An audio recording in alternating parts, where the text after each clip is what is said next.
Ako si Beboy, isang batang may pangarap, isang batang may nangan. Tungayin niyo ang aking kwento at naway matuto kayo sa aking muling pagkabuhay.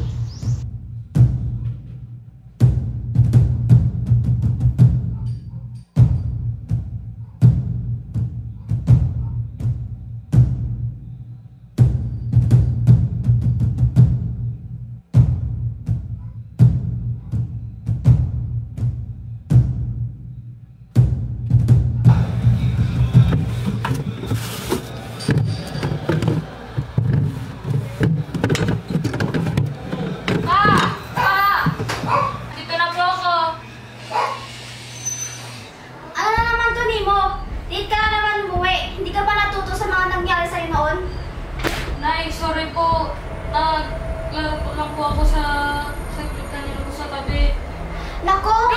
Umayos ka nga! Hindi mo ba naalala yung mga nangyari sa'yo noon? Nung niloko ka, nung tandang loko na yun, at humiling ka ng 3 beses, at sa huling mo, muntik ka na namang namatay. Buti, nagawan pa to ng dungaw ko. Nay, alam ko na po. Hindi naman po ako magpapatukso sa hiling na tinutupad niya po. Natuto naman na po ako. Ay, hindi na naman balok ring. Lucio, nandun ka pala? Huwag mo nang paglitan ng iyong anak. Nakipaglaro lang naman siya kay Boboy. Nais ko lang naman na baguhin ang ugali niya at maging mabuti ang aking anak. Di mo siya magagawang maayos kung ganyan kalok ring. Mag-move on ka na sa mga nangyari. Past is past. Hoy, Lucio! Tandaan mo, tatay ka dito! Wala ka naman talagang paki sa mga anak mo, lalo na sa batang to. Gusto mo bang maulit muli ang... Tama na! Nakakairite ka na! Kanina ka pa! Halika na, anak!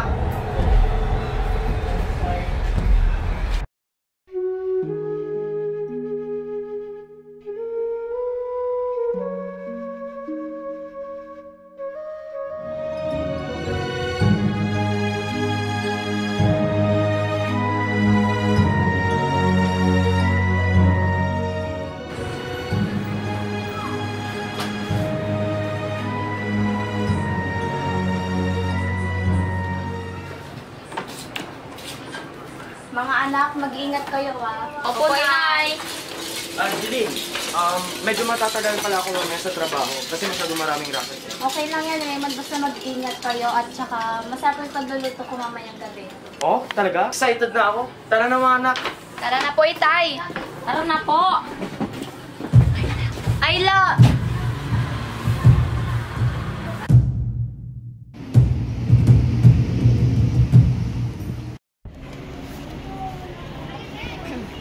Uy, Nemo! Galing mo kanina. Di nga ako marunong mag-multiply ng binary numbers. Pero ikaw, kaya mo. Pag-aaral lang naman yan, Beboy. Uy, Beboy! Ano tong nalalaman ko? Anong pinagsasabi mo, Michelle? Wala ka daw na ko sa quiz natin sa biotechnology. Tapos ni isang composition sa Pilipino, wala kang nagawa. Tapos ito pa, ni isang requirement sa English, wala kang naipasa. Nag-aaral ka ba talaga? Totoo ba yun? Oo eh. Naku, Beboy, kung hindi ka aayos, bahala ka na sa buhay mo. Pero naman, mo.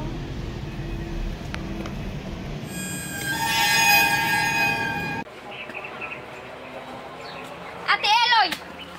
Ayoko na mag-aral. Ha? Ayoko na! Bakit mo naman nasabi yan? Hindi ko na kaya. Hindi naman nila ako kasing talino. Kasing galing. Isa lang akong simpleng bata na gustong lumigaya. Di ba mas liligaya ka kung edukado ka? Ngunit sobra na. Parang pinapatay na nila ako. Ayoko na. Beboy, saglit! Oy, Beboy, saglit! Huwag kang tatakbo! Beboy! Saglit!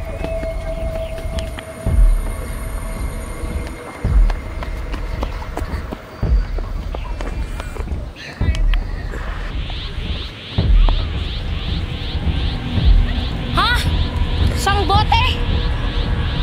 Bakit nandito ito sa tabi ng ilog? Anong ginagawa nito dito?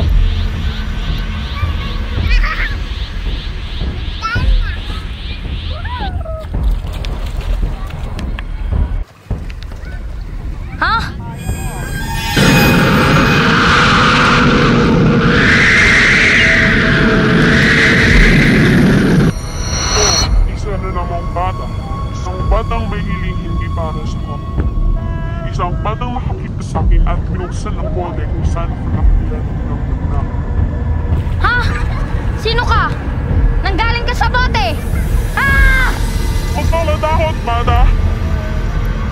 Tutuparin ko ang iyong mga hiling.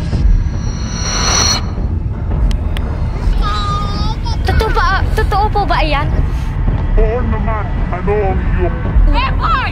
Sinong kinakausap mo dyan? Gusto ko pang tumalino. Gumaling sa klase. At maging nangunguna sa klase. Oh, masusunod ba? Masusunod.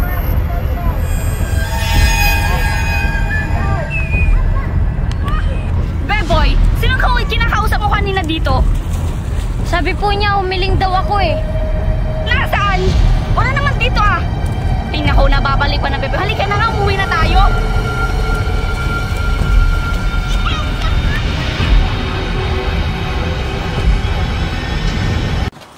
Inay, nandito na po kami. Inay! Ay naku, Inay. Alam niyo si Beboy kanina, nagbabaliw na naman. Maaari na kayo punta sa pagkainan, mga anak. Hindi po ba kayo sasabay? Hintayin ko na lamang ang inyong ama. Sige Di ba po, masarap Inay. ang niluto nyo?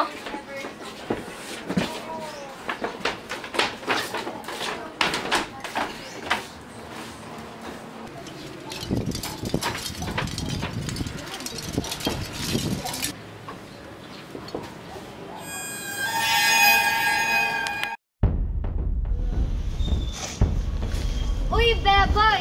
Balita ko, ang dami mo daw na-host sa quiz natin sa biotechnology Tapos pinuri pa yung composition mo sa Filipino. Siguro naman, nag-aaral ka naman ngayon ng mabuti. Oo, maraming salamat. Maraming salamat at nagsilbi kayo at naging matalino ako ngayon. Ay, sige Beboy, may meeting pa pala kami sa Balagtas Club. Sige. Paalam. Inay! Inay! Magulat kayo sa sabihin ko, Inay! Inay! Grabe po si Beboy!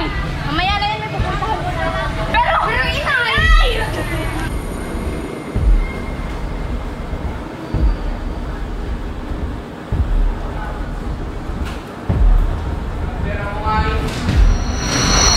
Jilin!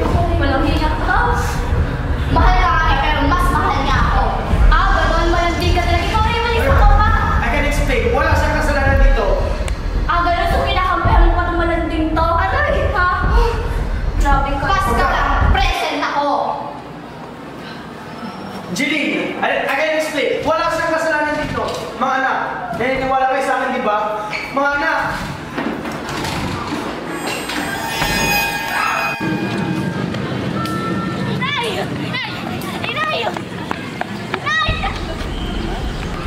Inay! Anong ibig sabihin nun? Ayun mga anak.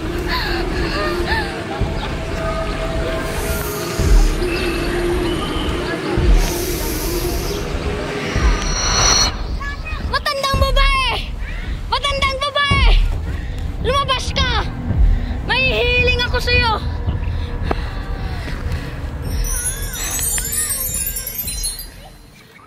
Bata, ikaw ay may hilang. Ano ang paglilito ko sa'yo? Grabe po ang aking itay! Pinagbalit niya ang aming inay! Ayaw ko na po siya! Patayin niyo na po siya! Patayin niyo na! Masusunod, bata.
Tanggap ko na.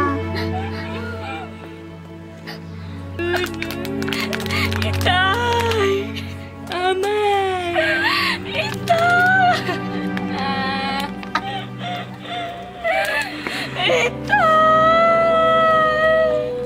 Itay! Saan mo kami umampiyagan? Itay, bakit na kami wagay? Asawa, kapay ngayon natin ako. Nakita anak mo, kasatnok nga biyagan ita.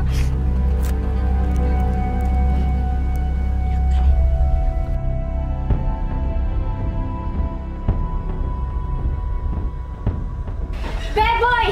Itigil mo yan! Alam mo bang masama yung ginagawa mo? Bata ka pa! Pangalawa na to! Itigil mo yan! Ano? Alam mo ba? Pwede ka rin mamatay dyan! Itigil mo yan! Bata ka pa!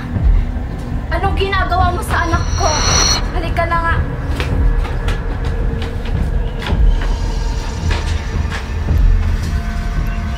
Hindi niya alam yung nangyayari.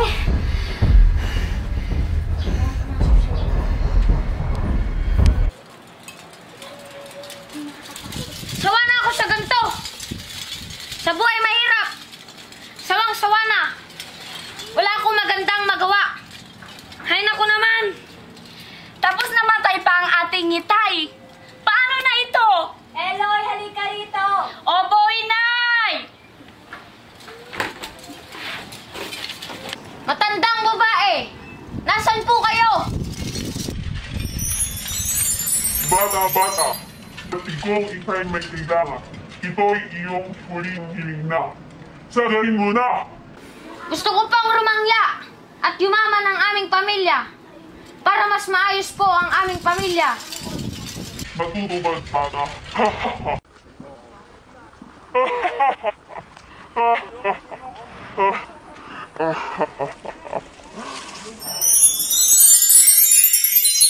Si Beboy. Opo, inay.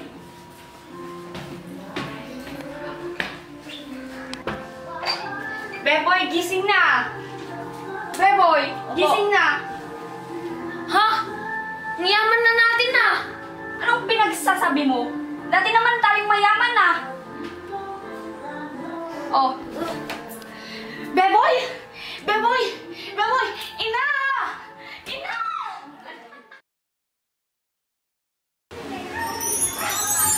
ha? Buhay na naman ako. Buhay na naman ako. Hindi na ako kaluluwa. Ah.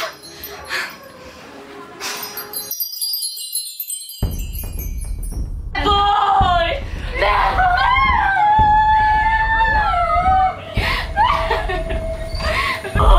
Naku! Jeline! Sabi ko na nga ba na biktima rin si Beboy? Biktima ni Tandang Loko! Isang kaluluwa na nagbibigay ng tatlong hiling sa mga batang nagbubukas ng bote. At ang pangatlong hiling, mamamatay ang bata. Dahil kaluluwa naman ang mabubuhay. Ano ha? Hindi pwede. Hindi pwede mamatay ang anak ko. Namatay na ang aking asawa. Marahil hiniling niyang maging matalino, mamatay ang kanyang ama at ang pinakauli ang yumaman kayo. Pero may paraan pa ba para maibalik ang aking kapatid? Oo! Isang tungaulan ng ina ang mga magbabalik sa buhay niya. Gawin mo na habang maaga pa. Bilis! Ay, anak ko, aya. Taliyawam ka dagiti bisita. Taimay dagapukin ka. Tanapanen dagiti oras na. Ngain ka isisina kada kami. Ngain ka inunila. Ay, anak ko, aya. Narigat ko mga ay magmaysa ka. Ang magnadaga, apagpamdagamit, apagtumpalam.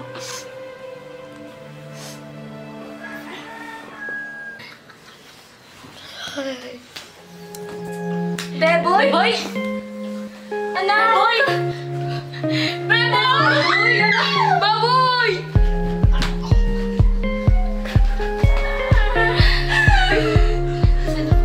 Maraming salamat po. Hindi na po mauulit.